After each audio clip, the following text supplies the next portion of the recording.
Happens when the people who are supposed to protect you become the ones who destroy you. The floor was cold against my cheek, a mix of tile and dust pressed into my skin. My scalp burned where his fist had wrenched my hair, the sharp tug lingering like fire, like memory refusing to fade. I didn't scream.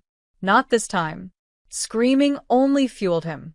Above me, my sister's laugh sliced through the air. It wasn't nervous, wasn't guilty. It was delighted. A performance. She clutched her phone like she was recording a sitcom moment, not her siblings sprawled on the floor. Pathetic, she hissed. Dad's breath came ragged, a storm he hadn't even tried to contain. You never listen. Always running your mouth. This is what you get. The doctor stepped in then. He wasn't family, just a neighbor who doubled as the town's only physician, visiting that evening after my mother muttered something about me being difficult again. He had come carrying a polite smile, the one men wear when they don't know the weight of the rooms they're about to enter. But when his eyes landed on me, on the red handprint blooming across my cheek, on the strands of hair still clenched in my father's fist, the smile fell. His hands hovered in the air as though he'd walked into the wrong script. His voice faltered, thin and raw. Then silence. He stared too long. Long enough to know. Long enough to make the truth impossible to unsee. My sister's laughter cut short. Dad straightened, trying to mask violence with charm, his voice oily. She's dramatic. Always has been. Kids these days, you know? She'll be fine. The doctor didn't nod. Didn't move closer. Instead, his gaze flicked to me, then to the phone in his pocket. His hand twitched, hovered, then made the choice.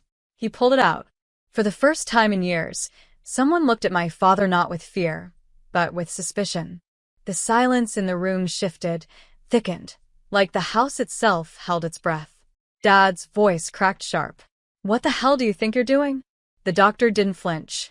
His thumb slid across the glass. The faint glow lit his face, and I realized he wasn't calling family, wasn't calling a friend. His voice low, steady, he muttered into the receiver. Yes. I need to report suspected abuse. Immediate intervention required. Time slowed. My father's rage froze mid-step, balanced on the edge of denial and exposure. My sister's smirk faded, her world cracking under the weight of something she couldn't laugh away. And me, for the first time, flat on that cold floor, blood ringing in my ears, I felt something I had never associated with this house before. Hope. The room snapped into fragments after that. Dad's face twisted, confusion clashing with fury. He took a step forward, then stopped, like he suddenly remembered that fists couldn't erase a phone call once it left the air. My sister shifted uncomfortably, arms wrapping around herself as if she wanted to shrink into the wallpaper. The doctor's voice remained steady. Yes, a minor. Yes, she's bleeding. I'll stay until someone arrives. His eyes flicked down at me again, not pitying, not patronizing, just clear, clinical recognition. He knew exactly what he was seeing. Dad barked out a laugh, brittle. This is insane. You people think you know everything. She probably tripped. She's clumsy. But even he seemed to hear the hollowness in his own words. His hand still clutched strands of my hair, a cruel receipt of what had just happened. He let them fall finally, as if evidence might dissolve if he pretended hard enough. I pulled myself up slowly, legs trembling but spine straight. I'd learned over the years not to show weakness in front of him. But tonight, something felt different. Tonight, there was a witness. My sister muttered, "You're making a scene, Dad," but her voice carried no conviction. For once, she wasn't the audience laughing along. She was scrambling, sensing that her usual role, the one where she played loyal sidekick to his cruelty, was shifting under her feet.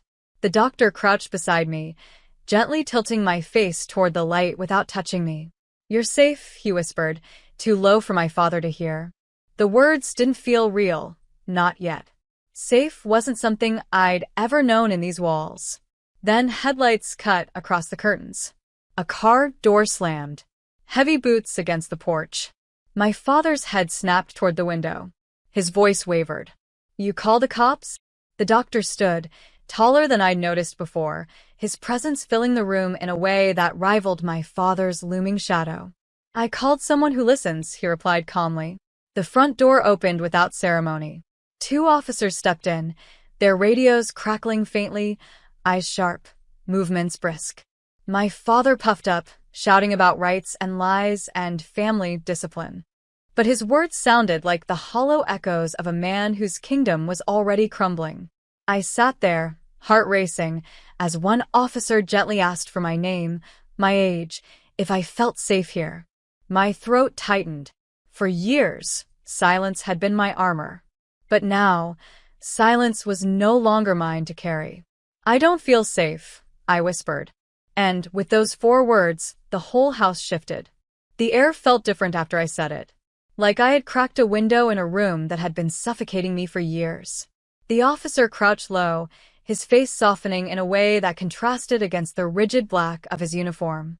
"Thank you for telling us," he said, writing quickly. His pen scratched against the paper, each sound louder than my father's huffing, louder than my sister's shallow breathing. Dad slammed his fist against the wall. "She's lying. Always has been. She's ungrateful, spoiled. I give her a roof, food. This is how she repays me?" The other officer, taller and sterner, stepped between us. His voice didn't rise, but it carried weight. "Sir, we need you to calm down. Now." My sister's laugh, usually so sharp, came out cracked, broken. "It's not that serious. She probably hit herself. She does stuff like that. For attention." Her voice was shaking, the cracks showing through her rehearsed cruelty. The doctor turned his head slowly toward her, eyes narrowing. "Do you hear yourself?" His voice was quiet, but it hit harder than any shout. "You're describing something that doesn't make sense, and you know it." For the first time, my sister looked away. She didn't have a script for the scene. The officer nearest me asked again, "Has this happened before?" My mouth went dry.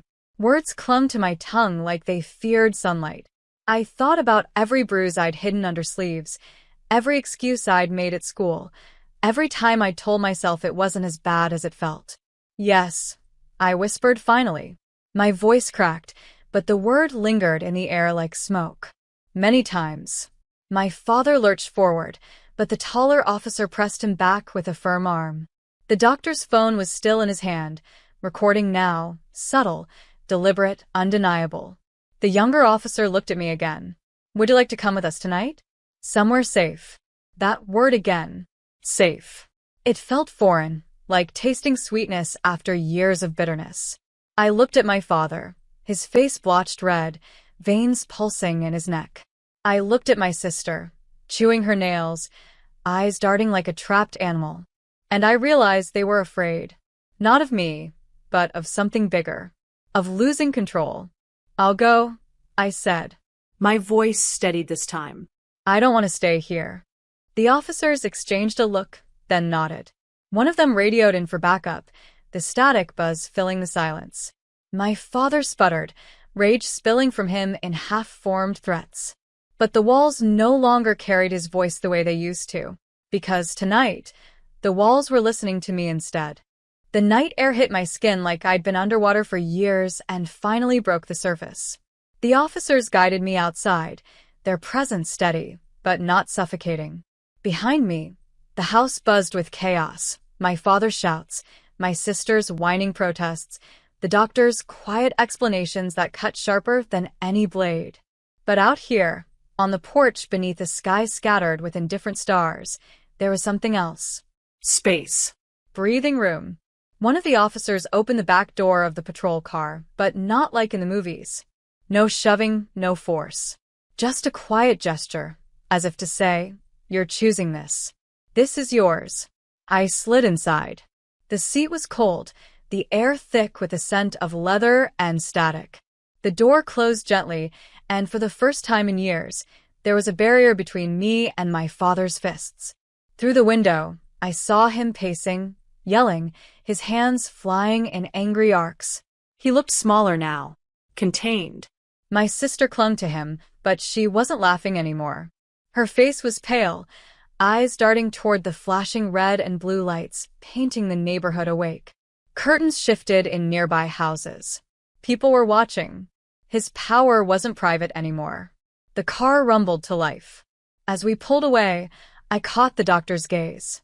He stood on the porch, phone still in hand, chin lifted slightly, as if he knew he'd changed the trajectory of something bigger than tonight. He gave the smallest nod, not of pity, but of recognition. A witness who refused to be silent. The city blurred past, neon signs and darkened storefronts streaking across the glass. I pressed my forehead to the window, letting the vibrations steady me. My hands shook, but not from fear. From release. From possibility. At the station, the air smelled of coffee and paper. They didn't shove questions at me all at once. They asked gently, offered water, let me sit in a room where the clock ticked steady instead of my father's footsteps. They gave me forms, but more importantly, they gave me choice. Do you want to press charges? An officer asked. His tone wasn't loaded, not pushing. Just laying the path in front of me. I stared at the pen they set in front of me. It looked small, harmless. But tonight, it felt heavier than any weapon. My father had always controlled the story. But this was me taking the pen back. I wrapped my fingers around it. The ink bled onto the page, carving truth where silence once lived. And for the first time, I realized revenge didn't always look like fire. Sometimes it looked like ink. The courtroom smelled faintly of varnished wood and nerves. Weeks had blurred into a haze of paperwork, appointments, whispered conversations with people who kept calling me brave, even when I didn't feel it. But now, sitting here, my palms pressed against the cool wooden table, I understood something. Bravery wasn't about not shaking. It was about showing up, even when every muscle begged me to run. Across the aisle, my father sat in a suit that didn't fit right, shoulders too tight, anger simmering just below his forced calm. My sister perched beside him, her arms crossed, eyes hard. But the confidence she used to wear like armor was cracking. She glanced at the rows behind me, where neighbors and coworkers, people who had heard the whispers, seen the bruises, now filled the benches. The truth had spilled beyond our front door, and there was no stuffing it back inside. When I took the stand, the microphone's red light blinked like a heartbeat. The attorney's questions guided me gently, but my voice carried its own weight. I told the story. Not all at once, pieces, fragments like glass shards being set down carefully one by one. Every time my father tried to interrupt, the judge's gavel struck, sharp and final. He wasn't the authority here anymore. And then the doctor took the stand. He described what he saw that night, not just the physical, but the silence, the fear in the room, the way my sister laughed to mask it. His voice didn't tremble. It cut clean. It wasn't normal, he said firmly. It wasn't safe. And it wasn't the first time. I watched my father's jaw tighten, his face blotch red, the storm brewing with nowhere to land. My sister looked at her hands, twisting them in her lap. For once, she didn't laugh. When the ruling came, it wasn't cinematic. No booming declarations, no dramatic collapse. Just words on paper, signed and sealed, restraining orders, financial consequences, mandated counseling, custody shifts. But to me, those words were louder than any shout I had endured.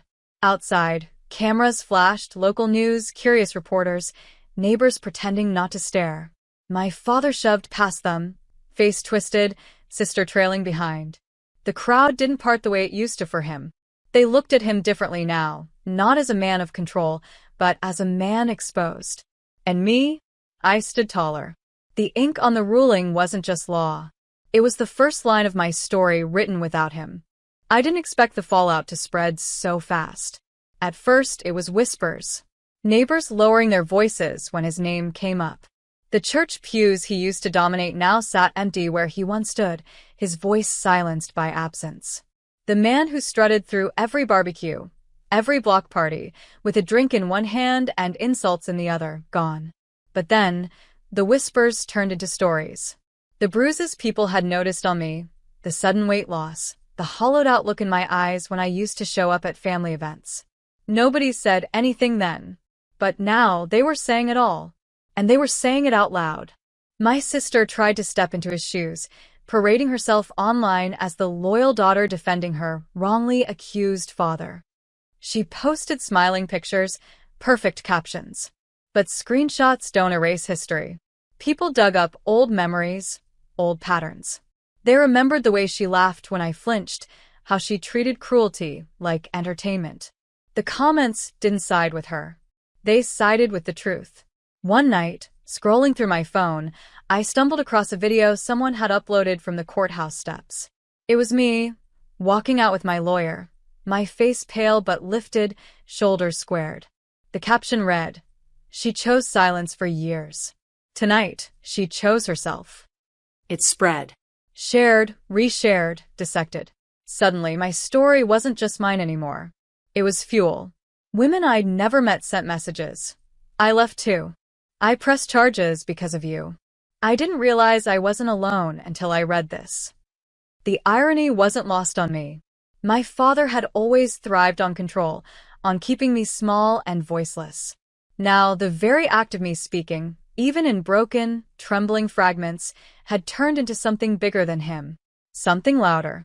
The best revenge wasn't that he was losing jobs, losing friends, losing the respect he'd hoarded like a dragon sitting on gold. It was that his name, the one he forced me to carry, the one he barked whenever I didn't move fast enough, was no longer feared. It was pitted, Mocked. Exposed. And my sister? The laughter she once weaponized was being turned against her. Not cruelly, not with fists or shoves, but with the undeniable glare of public truth. Some nights, I still woke up shaking. But then I'd remember the flood of messages, the headlines, the doctor's steady testimony, the pen scratching across that first police report. Each piece was part of something larger, a mosaic of justice. For the first time, revenge didn't feel like a secret I carried alone. It felt like a fire everyone else helped me keep alive. The city's annual community awards ceremony wasn't supposed to matter to me. But when the invitation came, addressed to me, not them, I felt the universe had stitched something together on my behalf. The event honored resilience, advocacy, survival. The same community that once looked the other way now wanted to hand me a microphone. I almost said no. The thought of standing under those hot lights, of faces staring, judging, recording on their phones, it made my stomach churn. But then I remembered every slammed door, every insult disguised as family wisdom, every bruise hidden under sleeves. I thought of my father's rage, my sister's laughter, and I said yes. The night arrived. I wore a simple black dress, nothing flashy but strong. Clean lines, no frills. My hair pulled back, not as a victim, but as someone who no longer hid her face. As I walked to the stage, I spotted them in the back. My father, stiff as stone, my sister clinging to his arm like a lifeline. They weren't invited, but of course they came. His ego wouldn't let him stay away. He needed to see if I'd still tremble. The host handed me the plaque. Applause filled the room.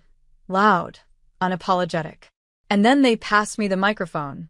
For a moment, silence stretched. My palms slicked with sweat. But then I spoke. Not with rehearsed lines or practice speeches. Just truth. I was taught that silence keeps peace. That speaking up would destroy the family. But silence nearly destroyed me. Tonight, I'm here because I stopped being quiet. The crowd leaned in. Cameras blinked red, recording. I felt his eyes on me, burning holes. But I didn't flinch. I told them about the doctor, the courtroom. The whispers turned into voices. I didn't mention his name. I didn't need to. The story itself painted him clear enough. And then I looked directly at the back of the room, straight through him, and said, "Abuse doesn't end when the bruises fade. It ends when we stop protecting it." The room erupted. Standing ovation. My father's face twisted, not in control, not in dominance, but in helpless rage. My sister shrank beside him, the laughter gone. It was poetic. He couldn't shout me down. He couldn't slam a door. He couldn't silence the applause. That night, the revenge wasn't in the award, or even the speech. It was in watching him sit there, forced to listen, stripped of power, while my truth filled the air like thunder. After the ceremony, I stepped outside into the cool night air. Applause still echoed faintly from the hall, but out here, everything was quiet. The kind of quiet I used to fear. The kind I now carried like armor. I spotted them again, my father and sister lingering by the parking lot, shadows under the streetlight. He looked smaller, his shoulders hunched, his face strained. She tugged at her phone, pretending to scroll, but her eyes flickered nervously toward me. For a moment, I just stood there. No words. No need to approach.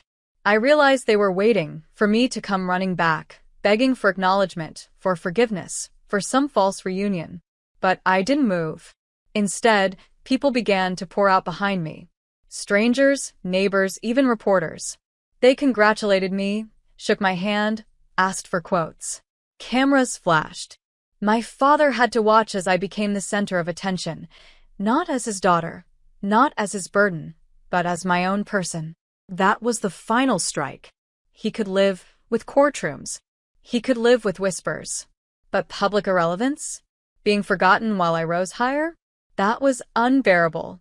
I turned once, just enough for him to see the calm on my face. Not anger, not fear, just peace. Then I walked away. Months passed. He tried to call. My sister sent messages, guilt-laced, frantic. I didn't block them. I didn't reply either. Their words sat unread, stacking higher and higher, until my silence became its own kind of sentence. Poetic revenge wasn't loud. It wasn't destructive. It was absence. The absence of my compliance, my suffering, my silence. The absence of the control they once fed on. And life, in its quiet way, kept unfolding for me. I moved into a new apartment. White walls, wide windows, sunlight spilling in. I kept the award on a small shelf, not as a trophy but as a reminder. Survival is louder than abuse. One morning, I brewed coffee, sat by the window, and watched the city stir awake. My phone buzzed with another desperate text. I turned it face down, smiled softly, and whispered to myself, what happens when silence is louder than revenge? I finally knew the answer. It happens now. In every breath I take without fear. In every step forward. In every moment they sit in their own shadows, waiting for a response that will never come. The final act of revenge wasn't fire or fury. It was living fully, while leaving them behind in the ruins they built for themselves. And that was completed.